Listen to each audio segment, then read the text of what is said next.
Welcome to our deep dive, into the Mexican economy. Sounds good. We're going like way beyond, those typical headlines about beaches and tacos and stuff, Right. and really going to use some in-depth economic analysis to try to, really understand what makes this economy tick. Yeah, it's a fascinating one. Yeah, it is. Mhm. So to do that, we've got a bunch of economic reports and data to dig into. Yep. And we're going to try to, pull out the most interesting stuff for you. Yeah, you might be surprised to learn just how diverse and globally connected Mexico really is. Yeah, exactly. So let's dive right in. Let's do it. One of the things that really stood out to me in these reports is that Mexico's economy is like a real blend of like the modern and the traditional. Yeah, it really is. You got these like cutting edge industries Huh. like aerospace and automotive manufacturing and all that stuff existing alongside traditional agriculture Mm-hmm. and, a huge service sector, Right. which makes up over 60% of their GDP. Yeah, it's over 60%. That's a massive service sector. That's a massive service sector. Yeah. Speaking of those modern industries, though, the reports mention these maquiladoras. Yeah. Can you tell us a bit more about what those are and why they're important? Sure. So maquiladoras are basically factories in Mexico Okay. that primarily assemble goods for export, Go. primarily to the U.S. and Canada. I see. And they play a big role in global supply chains, Uh-huh. especially for things like electronics cars, medical devices. Wow, so it's like this intricate dance of parts and products moving back and forth across the border. Yeah, it is. And that brings us to the USMCA, right? Like Mhm. the trade agreement between the U.S., Mexico, and Canada. Right. The USMCA, which replaced NAFTA, Right. really highlights how deeply intertwined these economies are. The U.S. is by far Mexico's biggest trading partner. Yeah, I saw that nearly 80% of Mexico's exports head north. It's a lot. That's a huge chunk of their economy Yeah. tied to the U.S. It is. But it's interesting to note that Mexico isn't putting all its eggs in one basket. Oh. They've actually been very actively diversifying their trade relationships. Did you know they have over 40 trade agreements with countries all over the world? Wow, over 40. I had no idea. Yeah. So they're reaching out to Europe, Asia. Exactly. They're Yeah. connecting with Japan, South Korea, the European Union, even countries in South America. Wow, It seems like a clear strategy to become less reliant on any single trading partner makes sense. and open up new markets for their products. That's a smart move, Yeah. especially in today's world. Right? So what are some of these products that Mexico is shipping out to the world? Well, think about things you probably use every day. Okay. They're a major exporter of automobiles. Uh-huh. Brands like Audi, Ford, Volkswagen Wow. all have manufacturing plants there. They also export a lot of electronics, oil, agricultural products. Okay, so we're talking cars, computers, avocados. Mhm. Mexico's really a global supplier. They are. But amidst all this economic activity, Mm-hmm. the reports also touch on some serious challenges. Yes, definitely. Hmm. The reports highlight issues like income inequality, poverty, Right. and a large informal economy, Oh, which is basically economic activity that happens outside of government regulation or oversight. I imagine the informal economy makes it difficult to track things like wages and working conditions, right? Exactly. And it often means that workers in the informal economy don't have the same protections and benefits Right. as those in the formal sector. This can contribute to a cycle of poverty that's tough to break. Yeah, it's like a hidden workforce almost, Yeah. impacting not just individuals, but the whole economy. Right. And then there's the issue of regional disparities. The reports mention that the southern states often lag behind the industrialized north. That's right. That's another key challenge.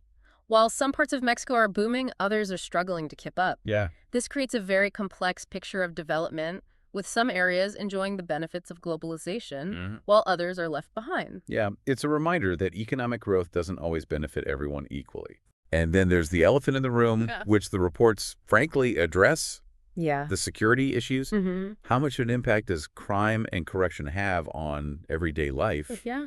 and the economy as a whole? Yeah, it's a significant issue. Crime, especially drug-related violence, can make it really risky, for businesses to operate Right. and for people to just feel safe. Uh-huh. And that can deter investment tourism, Yeah. overall economic growth. So it's not just a human cost, but a real economic cost as well. Exactly. It's interesting, though, that Despite these challenges, Mexico seems to be taking some positive steps forward, Yeah, particularly in terms of economic reforms. that's right. The reports detail some pretty significant reforms, like opening up the energy sector to private investment, Oh, wow. something that was previously very tightly controlled by the state-owned company, Pemex. So they're moving away from that monopoly model Yeah, and allowing more competition. right. What's the thinking behind that? Well, the idea is to attract more investment in the energy sector, boost production, Okay. and ultimately lower energy costs Makes sense. for consumers and businesses. It's a big shift, Yeah, and it has been somewhat controversial, I can imagine. but it shows a willingness to try new approaches Uh-huh. to stimulate the economy. It's like they're saying, hey, we're open for business. Exactly. And speaking of new approaches, the reports also highlight Mexico's commitment to renewable energy. Yes, They seem to be really pushing for solar and wind power. absolutely.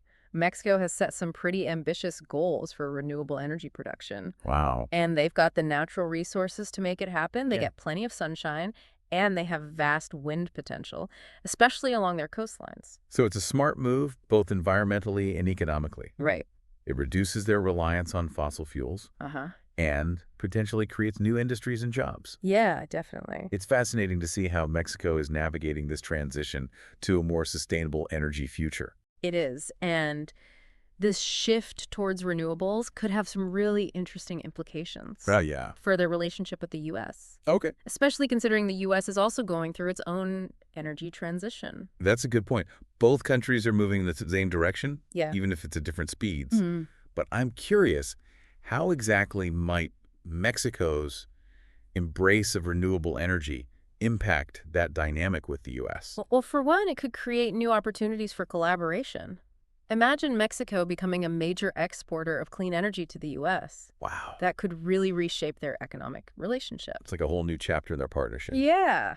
But beyond energy, we can't forget that Mexico is still, heavily reliant on trade with the U.S., which the reports say makes them vulnerable to shifts in U.S. policy. Right. If the U.S. economy slows down, Mexico feels it. Oh, wow. Changes in U.S. trade policies, tariffs, Yeah. or even consumer demand can have a ripple effect on the Mexican economy. So that diversification of their trade partners that we talked about earlier? Seems even more crucial now. Yeah, it is. They're not putting all their eggs in one basket, so to speak. Right. By building stronger trade relationships with countries in Europe, Asia, and Latin America, Okay. Mexico can create a more stable and resilient economy, less dependent on any single partner.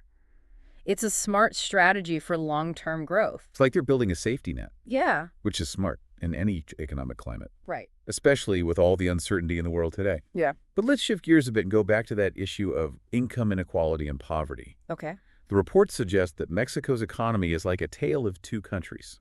Yeah, that's a good way to put it. You have these modern, thriving cities with bustling industries and a growing middle class. Right. While in some rural areas, particularly in the South, poverty is still a major problem. And this disparity seems to be tied to that informal economy we discussed earlier, where people are working outside of the traditional system, Yeah. often without benefits or protections. It's a complex issue. Many people in the informal economy work in very low-wage jobs Right. with very limited opportunities for advancement. This can create a cycle of poverty that's really difficult to break. It's a reminder that economic growth doesn't always translate into a better life for everyone. Yeah, for sure. And that's where things like education and job training become so important, right? Absolutely. Investing in education and skills development is essential to creating a more equitable and inclusive economy, Okay. one where everyone has the opportunity to succeed. It's about giving people the tools they need to climb out of poverty and build a better future. Mm. It's a big challenge, but clearly something that Mexico is working to address. Yeah. And then there's that ever-present issue of crime and corruption, which casts a shadow over so much of Mexico's potential.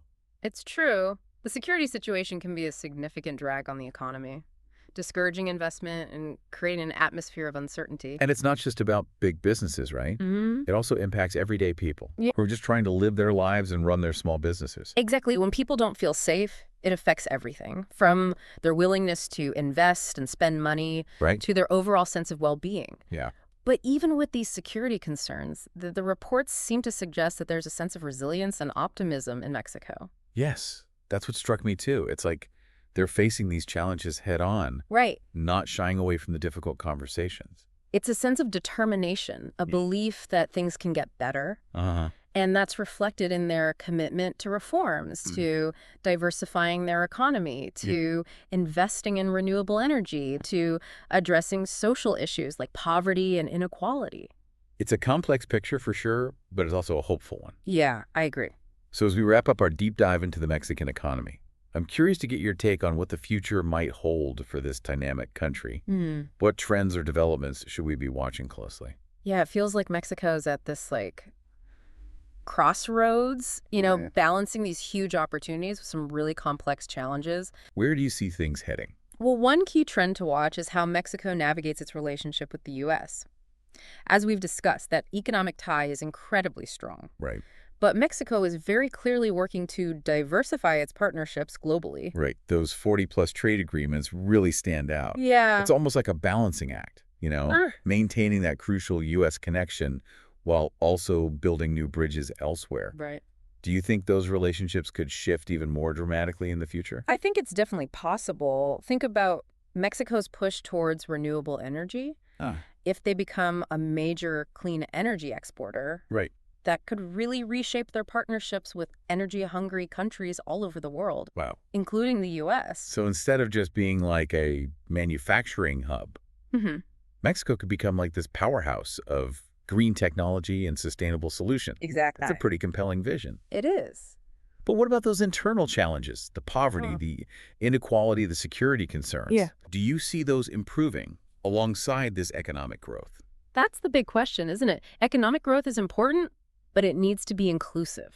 Right. And it needs to benefit all segments of society. Of course. The reforms Mexico is implementing, things like opening up the energy sector, trying to formalize parts of the informal economy, those are steps in the right direction. It's like they're trying to build a more level playing field, so to speak. Yeah, exactly. But I imagine those changes take time to really have an impact. Absolutely. And it's not just about economic policies. Right. Addressing those social challenges also requires investments in education, healthcare infrastructure, things that create opportunities and improve the quality of life for everyone. So it's a multifaceted approach. Yeah. Economic reforms coupled with social programs that lift people up. It sounds like a long-term strategy, not a quick fix. Exactly. There's no magic bullet.